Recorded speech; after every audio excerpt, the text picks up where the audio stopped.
Ne için eline almak istiyorlar kadını? Böyle mi? Canım, kriminal işler böyle. Ben razı para veririm onu. 3 milyon 500 bin kaç koymuşum bu kadar. 9 iyun səhər saatlarından etibarən Mardin-Yuli Bələdiyyəsinin Qızılhacılı kəndi və 26 May küçəsində təbii qazın verilişi dayandırılıb. Məsələni araşdırmaq üçün Mamet Qaz şirkətinə müraciət etdik. Şirkətin rəhbəri Nəriman Allahverdiyevin sözlərinə görə təbii qazın verilişi SOCAR tərəfindən dayandırılıb. O deyib ki, tariflərin bahalaşdırılmasına razılıq vermədiklərinə görə SOCAR Mamet Qazın abonentlərinə qazın verilişini dayandırıb. Əzəl başdan da 57 qəpiyə satıram mən. Mənimki komedit zat, deri-qulur mütarifdir. Deri-qulur mütarif belə deyim də, indi elə deri-qulur, yəni neri-qulur. Regulovka mən özüm eləyirəm. İcazəsi var, mənim özüm tikmişəm, özüm yaratmışam. Xarcımı da qoy, satış eləyirəm. İntihası deri-qulur mütarif hökumətin politikeski vaprostu, xalqla arası yaxşı olsun, xalq səs vermədə, Qızılhacı 86% səs verdi, indi səs vermək, keçən səs verdi. Ona görə mi qazanır? Onlar da oradan əlavə korrupsiya deyirlər də, artıq pul istəyirlər. SOCAR, Zahir Quliyev, dünən getdim yanına danışdıq, dedin deyir. Deyirsən 650 min pul verir. Harada verirsən mən? Bu da həmən o geri qaydan şot faktura demirəm ki, mən təsdiq eləməmişəm. Onun da pulunu mən vermişəm onu. İndi bilə də 50 largan artırdılar, elə mi? Yanvardan. Mən onun pulunu vermirəm o zadı. Dəqiqələrini patverit eləmirəm burada. Təsdiq, mən qol çəkməsəm, onlar keçirəmir.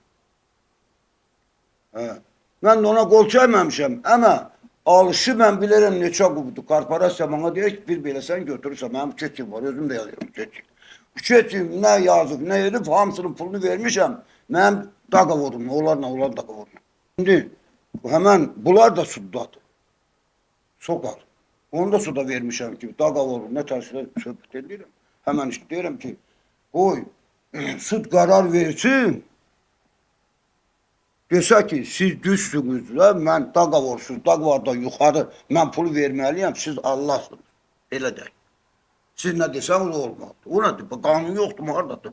Qazın qanunu var, bir dənə statiyası var. Orada deyir ki, SEMEK'in ya hökumətin şəxsi imущeство linyi özü tikib, özü yaradıbsa da onu heç kimin qarşıma ixtiyarı yoxdur. Nə qiymata istəsə ona da satar, xarcına görə.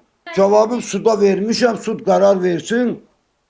Nətər qərar verir, yerdə eləyərik.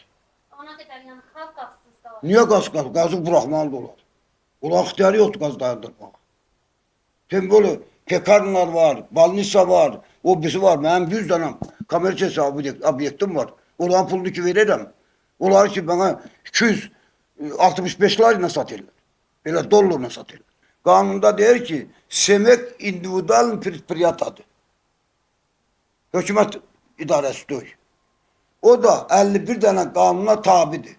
O kanunu da onlar düz eləməsə, onlar avtomatik işlərdə dolur, özləri də tutulur. Ona da hökumət sud baxmır. Onlar deyir, məsələn, 400 larya al 1000 kubiyu. 420 larya da sat 1000 kubiyu. Bunu istəyirlər. Mən nəyə satıram, ona da satacağım. Onlar dediği kanun da qiymat bana zat deyil. İxtiyarları yoxdur qiymat qaldırmağa. O, İvanishvili gələndə 5 qəpik alışı qiymatını əksildi, 5 qəpikdə bütün sosial abonentlər əksildi hamısı. SOCAR'a da verir 96 larya, satırlar 57 qəpiyə. 96'lar ne demekti? 1000 kubiyu. Satırlar 1000 kubiyu 570 larya. Onlara orada kalır pul 370 larya. Bana da dersen de 20'lar kalsın, sana 20'lar işte. Ne de mümkün de yok. Mənim şəxsi özümün de hamısını özüm fikir özüm yarab, proyekt özüm qaytarmışam. Qeyd edək ki, Qızıl Hacılı kəndində və 26 may küçəsində qaz təchizatının nə vaxt bərpa olunacağı hələlik məlum deyil. Dünən səhər saat 11:00-dan etibarən təbii qazın verilişi dayanıb. Mametqaz tərəfindən abonentlərin mobil telefonlarına göndərilən SMS-də deyilir ki, təbii qazın qiymətinin artırılması ilə razılaşmadığım üçün Sokar Eksport şirkəti 9 iyun 2026-cı il saat 11:00-dan etibarən qaz təchizatımı dayandırıb. Aktualc xəbər portalı məsələ ilə bağlı Sokar Eksport import ilə əlaqə saxlamağa çalışır. Gürcüstan Energetika və Su Təchizatı üzrə Milli Tənzimləmə Komissiyası Marniyevnin Qızıl Hacılı kəndində qaz təchizatının dayandırılması ilə bağlı açıqlama yayaraq təbii qazın əhaliyə ən qısa müddətdə bərpa olunması üçün tədbirlər görüldüyünü bildirib.